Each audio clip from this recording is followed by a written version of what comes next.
Listen, for the longest time I felt just a little bit lost, but now I'm finally ready to be proactive about my life and the direction that I want to gear towards. I feel like having a vision board would be a good way to get clear on the life that I want and help me move towards just that.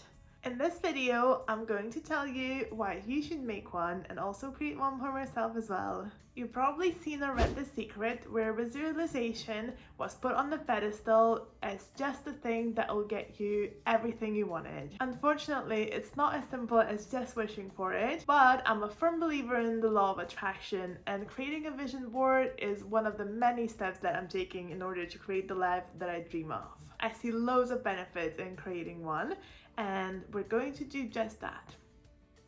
First of all, it forces you to get clear on what you want to achieve and get a rough idea on what you want your life to look like, to get a vision, so to speak. This forces you to be more intentional with your life. You don't have to include everything on the vision board.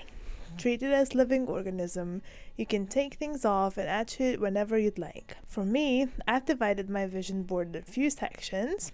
I've started with my word for this year, which is brave, and I've surrounded it with general life idea and longer term goals. These are the dreams that I do not have a concrete action plan of. I feel like forests and nature are where I'd like to live, and they re-energize me so much, so I've included pictures of the cabins and general outdoors, as well as the digital nomad stuff that I would love to steer my life towards, as currently I'm very much place dependent for work.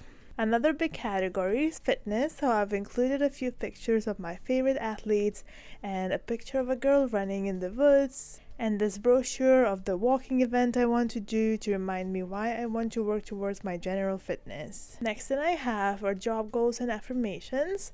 I know long term I want to transition to being a nomad, but for now, short term, I put I'm so good at my job, it's never stressful. I put this aesthetics course that I want to do with getting more patience for that. I put my salary goals, which are a million times more than I'm currently making, but you have to dream big here. I want to dabble with printables and Etsy and Amazon and whatnot and explore these areas with my planner obsession. So put those on there too. So these are kind of like my short-term goals. I put another money affirmation, which is something that I'm trying to work towards, my money mindset, little things like that really. I've added some pictures from the people whom I've been following, and they're super inspiring to me as well. I've also added a picture of the cat I want to have and the car I want to have, little things like that to conclude it. Now, once you've created one, it's not enough to just set it and forget it. I like to actively set aside some time to look at it and engage with it. Perhaps the easier way to do that would just be to create a wallpaper and set it as your screensaver. I do that too, but I do like an analog real vision board. By looking at it, it helps you get your brain more focused on what you want and gear you towards the next steps. There's so much information out there, so naturally our brains get just a little overwhelmed. So with helping refocus it, you can tune out that noise. For instance, have you ever wanted a specific car and just started seeing it everywhere you went? Another important point to this is this phenomenon that's called value tagging, and it's when your brain assigns higher value to pictures, images, or written words.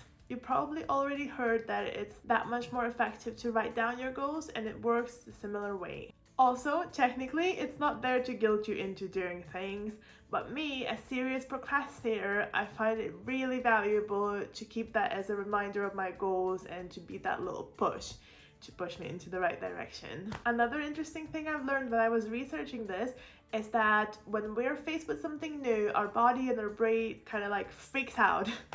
Anything new invokes this kind of like a stress response, and naturally we get just a little bit scared. Fortunately, if you have a visual reminder of something that would be new and scary, but you look at it every day, then your brain kind of like familiarizes it. So in real life, when you're faced with these new things, it's not as scary anymore, and that can help you leap into it and build your new exciting life that much easier. I, for one, am always crippled by fear, so I can totally relate to this. Listen, if nothing else, it's just a really fun way to be creative. There's no limit on what you can put on your vision board. You can put anything that invokes that feeling, that feeling of the new exciting life that you want. You can get really creative and put various things like feathers and leaves for the nature, bills or statements, theater tickets, plane tickets, postcards. Sky is really the limit. The only thing is that it has to make you feel good. So when you're looking at those pictures in Pinterest or in magazines, the most important thing is that they make you feel good, and then that's how you select them and put them on your vision board. As long as they're reminders of the beautiful life you can create for yourself, that works out really well. So hopefully that inspired you to create one.